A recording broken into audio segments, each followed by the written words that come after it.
오늘은 예수를 주로 부르라라는 제목으로 함께 말씀을 나누도록 하겠습니다. 우리가 늘 교회에 나와서 많은 사람들이 주님을 찾습니다. 우리가 교회에 나오면 우리가 주님을 많이 부릅니다. 우리가 기도할 때도 주여 주여 우리가 부르고 기도하기도 하고요. 찬송할 때도 이제 우리 주님 나 주의 도움 받고자 주 예수님께 옵니다. 주를 부릅니다. 그런데 이들 중에는 정말 주의 의미를 깊이 생각하지 못하고 그냥 주여 주여 그렇게 습관적으로 부르거나 별 생각 없이 부르거나 그렇게 할 때가 많다는 거지요. 예수님 당시도 그랬습니다. 많은 사람들이 주여 주여 불렀어요. 근데 예수님 보시기에 주여 주여 부른 중심의 자세가 잘 돼 있지 않았어요. 예수님 말씀합니다. 너희들이 나를 주여 주여 부르지만 나중에 내가 너희를 도무지 알지 못한다고 할 때가 올 것이다. 그렇게 부르면 아니 우리가 주의 이름으로 귀신도 쫓고 주의 이름으로 구제도 하고 많이 했는데 왜 그랬습니까? 주라는 의미를 제대로 알고 부르지 못하는 습관적으로 불렀던 사람에 관해서 주님이 그렇게 말씀하고 계시는 거지요. 오늘 그 주에 관한 의미를 함께 나누려고 합니다. 주, 우리 많이 쓰는 말이고요. 구약 때나 신약 때나 똑같이 하나님을 주라고 부릅니다. 그래서 유대인들이 주라고 부를 때, 구약의 주라고 부를 때는 창조주 하나님, 그분을 주라고 부르는 거예요. 누굴 주라고 불러요? 창조주 하나님을 주라고 부릅니다. 거룩하신 분, 절대적이신 분, 그분을 주라고 부르는 거예요. 창조주 하나님의 명령을 어기면 바로 죽고 하는 사건들이 구약에 나오잖아요. 그래서 그들이 주라고 부를 땐 굉장히 조심스럽게 불렀어요. 그래서 성경을 읽다가 여호와라는 하나님의 이름이 나오면 읽다 멈추고 가서 손을 씻고 와서 아도나이 주로 바꾸어 부릅니다. 그때 그들이 주라고 부를 때는 거룩하신 하나님, 나의 정말 주인이신 하나님, 나의 모든 것까지 다 주인이신 하나님, 그런 주로 하나님을 부르는 거예요. 그래서 여러분 예수님 예루살렘 입성하시기 전에 제자들에게 말합니다. 마을에 가면 나귀 하나 매여 있는 게 있을 텐데 가서 끌고 와라. 그럼 그 주인이 와가지고 왜 끌고 가냐면 뭐라고 말합니까? 주가 쓰시겠다고 하라. 그럼 보낼 것이다. 실제로 가서 나귀 매여 있습니다. 끌러갖고 옵니다. 주인이 말합니다. 왜 끌고 가냐 남의 나귀를. 주가 쓰시겠답니다. 이 일을 달지 않는 거예요. 왜? 내 것이지만 내 것의 모든 주인이 누구세요? 하나님이시거든. 그러니까 내가 소유하고 있는 나귀도 하나님이 쓰시겠다 그러면 드리는 거예요. 그게 유대인들의 주에 대한 사고예요. 그러니까 그들이 주를 부를 때 얼마나 철저했고요. 그들이 주를 부를 때 얼마나 진실되게 경외하는 마음으로 하나님을 주로 부르는 거지요. 여러분 아시는 대로 아브라함 독자 이삭을 번제로 드리라고 하나님 말씀하십니다. 이 일을 달지 않습니다. 비록 내 아들이지만 내 아들 이전에 하나님 주신 것이고 하나님이 달리시면 우리 그런 말씀이 있잖아요. 주신 자도 하나님이시요 달라는 자도 하나님이시니 말씀하시면 순종하지 않겠느냐. 그게 유대인들 구약의 주라고 부르는 그들의 자세입니다. 오늘 우리가 하나님 주라고 부를 때 그런 그 자세가 갖춰져 있어야 하나님을 하나님으로 섬길 수 있고요. 그렇게 하나님을 주로 부를 수 있어야 제대로 주로 부르게 되는 거지요. 그러다가 그 창조주 하나님의 주가 신약으로 와서 구세주 하나님 예수를 주라고 부릅니다. 그래서 신약 시대로 와서부터는 예수를 주라고 부르는 거예요. 왜 예수를 주라고 부르느냐? 나는 죄값으로 죽을 수밖에 없는데, 난 죽은 생명인데, 우리 예수님께서 나를 위해 십자가 피 흘리시고 속죄를 이루셔서 내가 생명을 얻었다. 그래서 예수님은 내게 생명 주신 생명의 주입니다. 나를 사망 가운데 살려주신 구세주, 구주 예수. 따라합니다. 구주 예수, 구주 예수, 구주 예수. 그 주를, 예수를 주라고 부르는 거예요. 그래서 우리가 예수를 주라고 부를 때는 감사가 있는 거예요. 와서 나 같은 것 때문에 십자가 지신 주님, 내가 그 예수님 때문에 생명을 얻게 된 주님, 기쁨이 있는 거예요. 와서 나를 너무너무 사랑하셔서 모든 것 내주신 주님, 감격이 있는 거예요. 와서 우리가 그냥 습관적으로 주여 주여 부르는 게 아니고요, 이제 우리가 예수, 나의 구주, 구세주 하나님을, 예수를 주라고 부르는 그런 우리 그 부름의 고백이 담겨져 있어야 한다는 거예요. 저희가 새벽에 로마서를 읽는데요, 로마서는 우리의 신앙의 기본이 뭐고, 우리가 어떤 자세를 가져야 하며, 그리스도인은 어떤 고백이 있어야 하고, 어떤 생활하는 걸 잘 설명해 줍니다. 그 로마서가 복음서의 꽃이라고 말해요. 꽃이라고. 여기에 모든 신앙이 다 정리되어 있는 거예요. 와서. 그래서 우리가 로마서를 깊이 이해하지 못하면 우리 신앙이 조직적으로 잘 자리 잡지를 못해요. 그래서 맨날 벙벙 떠다닌 것 같은 신앙 속에 머물러 있거나, 우리가 주를 불러도 정말 이렇게 주를 불러야 하는데 예수 내 구주, 십자가를 바라보면서 이런 고백 없이 습관적으로 적당히 주를 부르다가 나중에 주님 앞에 갔을 때 나는 도무지 알지 못한, 그런 보통 문제가 아니잖아요. 오늘 우리가 주를 부를 때마다 이 고백이, 그래서 우리 예수를 주로 부를 때마다 감사가, 내 속죄받은 기쁨이, 나 같은 것 때문에 생명 내주신 그 주님, 감격으로 주를 부르는 자, 저와 여러분 될 수 있기를 주님의 이름으로 축원합니다. 그 전에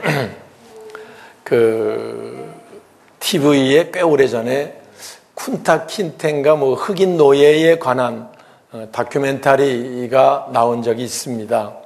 꽤 오래, 한 십몇 년 훨씬 넘은 것 같은 생각이 드는데요. 근데 흑인들 한창 미국 막 개발되고 시작할 때 사람들은 많이 필요한데 일꾼들은 없고 할 때요, 노예 상인들이 생겨나기 시작했고요. 나 같은 죄인 살리신 주은의 놀라와 그 찬송을 노예 장사하던 사람이 회심을 하고 지었던 찬송이라고 해설서에 나와 있습니다. 아프리카 지역에 갑니다. 큰 배를 타고 갑니다. 가서 아프리카에서 흑인들, 무지하게 살아가던 그들 중에서 건장한 사람들을 그물 같은 걸 쳐가지고 마치 짐승을 잡는 것처럼 잡아가지고 붙듭니다. 그래 잡자마자 발목에 쇠사슬을 채웁니다. 그리고 짐승 실어오는 것 같이 그 장에다가 가둬놓고 배로 끌고 와가지고 유럽에 와서 노예 시장에다가 파는 겁니다. 와서. 그러면 거기에 졸지에 그렇게 돼가지고 무슨 반항하거나 뭘 하면 무슨 그때 법이 있어요? 뭐가 있어요? 채찍이 날라오니 어떻게 해볼 수가 없어요. 와서. 포기합니다. 그리고 이제 거의 어떻게 될지를 몰라가지고 끌려옵니다. 노예 시장 앞에 가 있습니다. 어떤 한 가족이 아빠, 엄마, 그리고 아이들 둘, 이렇게 4명이 한 가족이 몽땅 붙들렸어요. 그래가지고 끌려왔어요. 이제 쇠사슬은 차여져 있고요. 거기에 노예 시장 앞에 끌려왔습니다. 노예 시장이 열리면 마치 소시장에 소 사러 간 사람이 가서 파는 사람이 있고 살려는 사람이 있잖아요. 와가지고 이 노예를 사갈까 저 노예를 사갈까, 값은 얼마며 흥정을 합니다. 그럴 때마다 그 가족, 4가족이 손을 붙들고 눈물을 철철 흘리면서 고백이 있습니다. 제발 우리를 한꺼번에 사가주세요. 왜요? 그 당시 노예 살 때 가정부가 필요한 사람은 어머니 노예를 사가면 되는 거고 하나, 일꾼이 필요한 사람은 아버지 노예 하나 사가면 되고, 돈이 좀 부족한 사람은 마치 송아지 사다가 길러서 쓰는 것처럼 아이들 노예를 사가면 되고, 그렇게 뿔뿔 흩어지는 거예요, 와서. 그러니까 살아오는 사람들이 올 때마다 눈물로 얘기합니다. 우리 가족을 한꺼번에 좀 사가주세요. 이게 드문 일이죠. 그 당시에 노예들 뭐 짐승처럼 취급을 받을 때였기 때문에 눈물로 얘기합니다. 와서 가족이 뿔뿔이 흩어지게 생겼습니다. 그때 선교사 한 사람이 지나가다 그 모습을 보고 너무 안타까운 마음이 생겨서 자기의 가지고 있는 걸 다 줘가지고 그 가족을 삽니다. 와서 그들의 그 선교사에게 팔렸던 그들 속의 기쁨이 어느 정도였겠어요? 한번 여러분이 그 상황이라고 생각하면 어떻겠어요? 와서 눈물이 철철 나지요. 이제 우리가 흩어짐을 면했다. 이제 우리 가족이 뿔뿔이 흩어지지 않고 살게 됐겠다.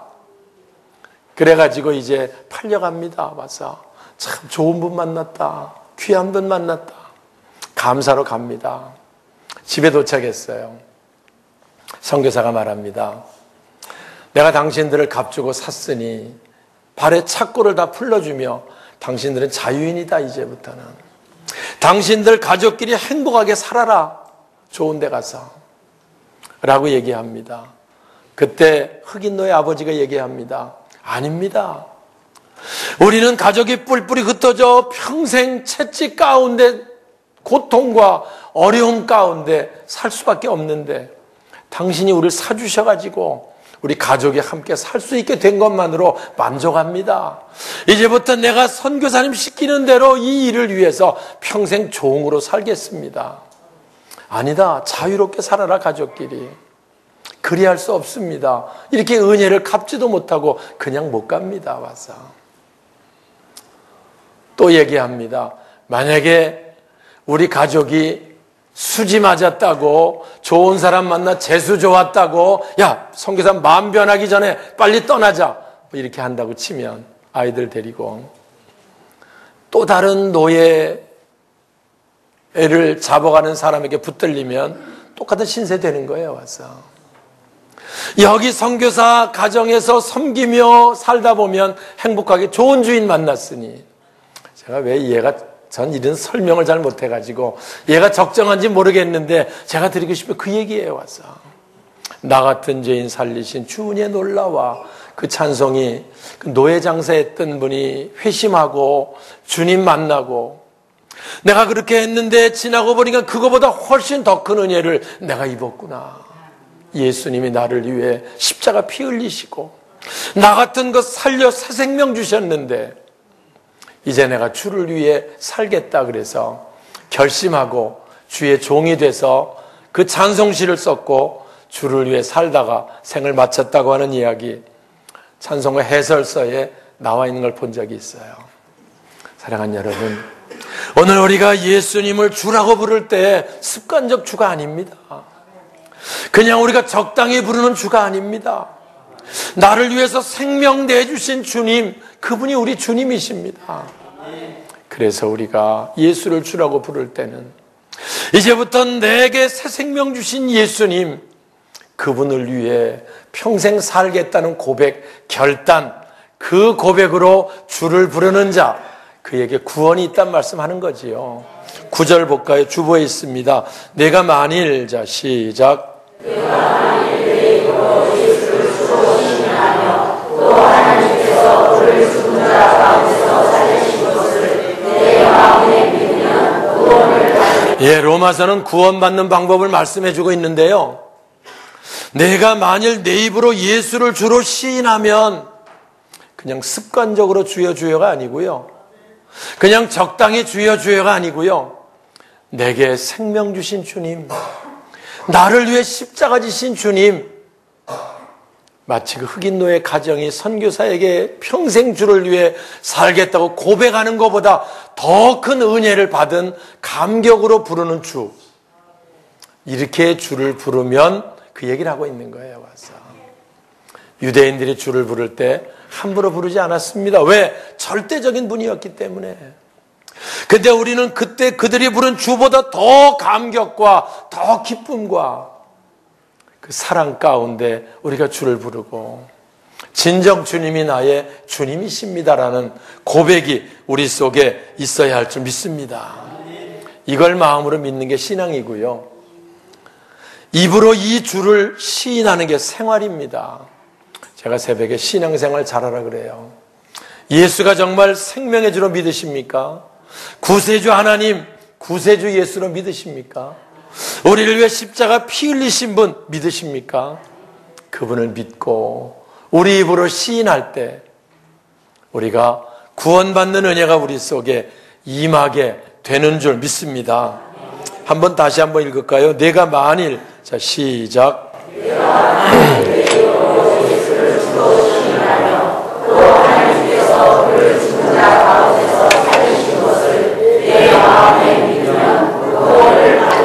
여기 보니까 또 하나님께서 예수를 죽은 자 가운데 살리신 것을 믿으면 구원받는 조건 두 번째입니다. 예수를 그렇게 주로 부를 수 있어야 되고요. 두 번째는 예수님 하나님이 다시 살리심을 믿으면, 믿는다는 말은 예수를 살리신 하나님이 우리를 다시 살리신다는 걸 믿는다는 걸 말하고 있어요.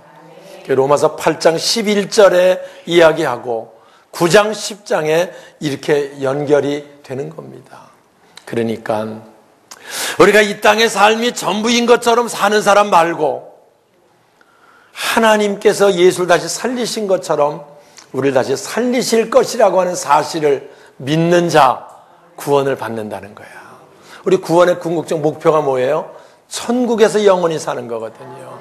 영생, 그게 구원의 목표거든요. 근데 우리가 하늘나라에 관심 없이 이 땅이 전부인 것처럼 살아가는 사람, 천국으로 인도할 수가 없잖아요. 하나님 나라의 소망을 갖고 있지 않고 이 땅 그거에 목을 메고 사는 사람, 그걸 넘어서 영원한 생명에 관한 소망을 가지고 사는 자, 그가 구원을 받을 것이다. 할렐루야. 사랑하는 여러분, 우리가 예수 믿었다고 하는 것은 우리의 최고의 영예입니다. 이제 우리 예수 믿은 우리들은 이 땅의 삶 그렇게 얽매일 거 없습니다. 전 늘 얘기를 해요.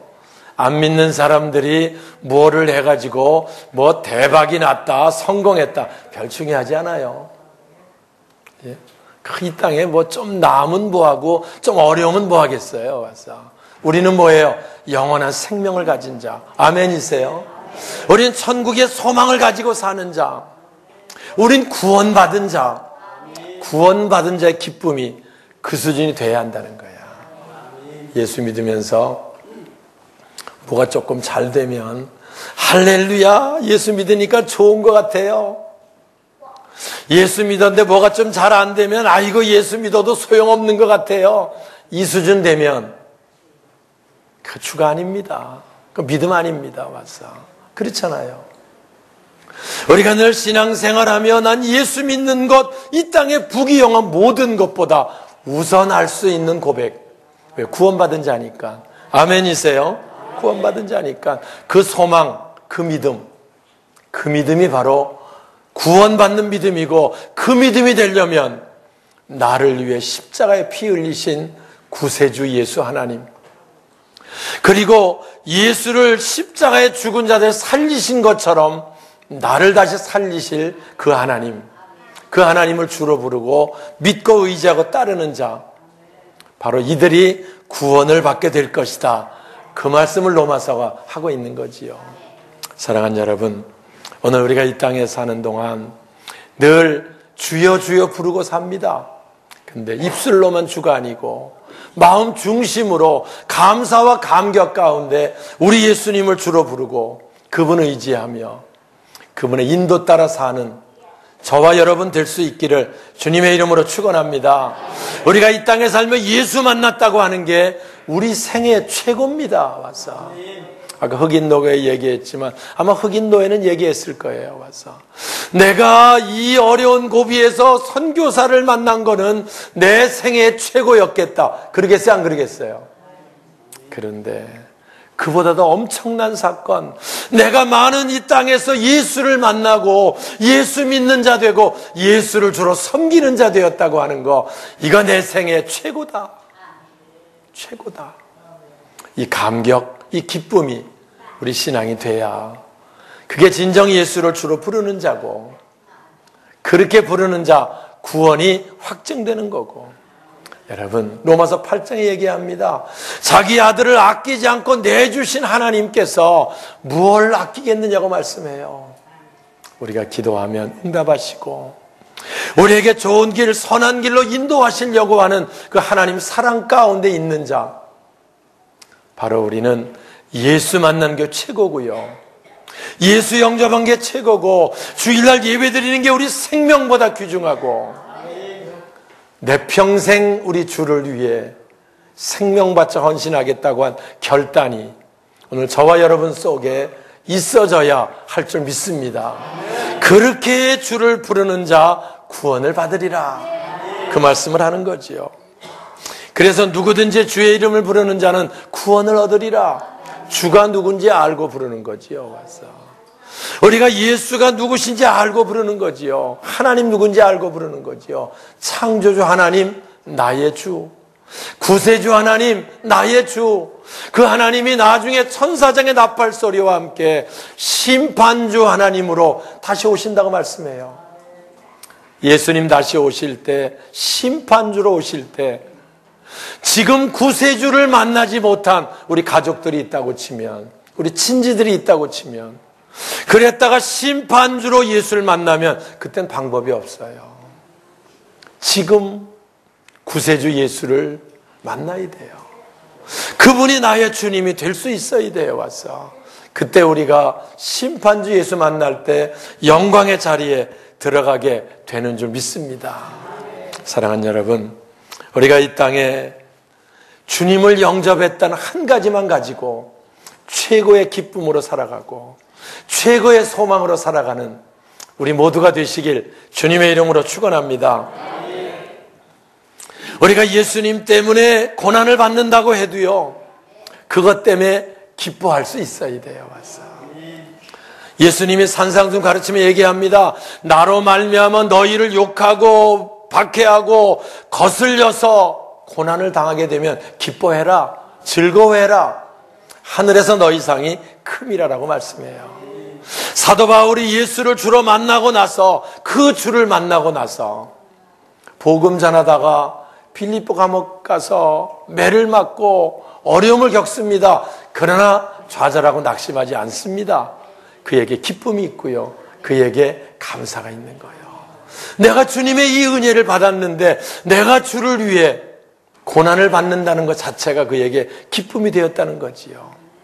오늘 우리가 주를 위해 봉사하고 우리가 주를 위해 헌신하며 남은 생에 주를 몸된 교회를 위해 우리가 살아갈 때, 내가 주를 위해 할 수 있는 일이 있으면 기쁨으로 참여하고, 내가 주를 위해 헌신하고 봉사할 수 있는 일이 있으면 최고 영광으로 참여하는 저와 여러분 되시길 주님의 이름으로 축원합니다. 이렇게 주를 부르는 자 구원을 받으리라. 이렇게 주를 부르는 자, 로마서는 그걸 우리에게 말씀해 주고 있고요. 오늘 우리가 예수 구세주 하나님, 예수 나의 구주, 생명의 주, 예수 나를 가장 아름다운 걸 인도하시는 주, 그 주님 고백하며 그 주님 의지하며 그 주님 인도 가운데 사는 저와 여러분 우리 모두가 되시길 주님의 이름으로 축원합니다.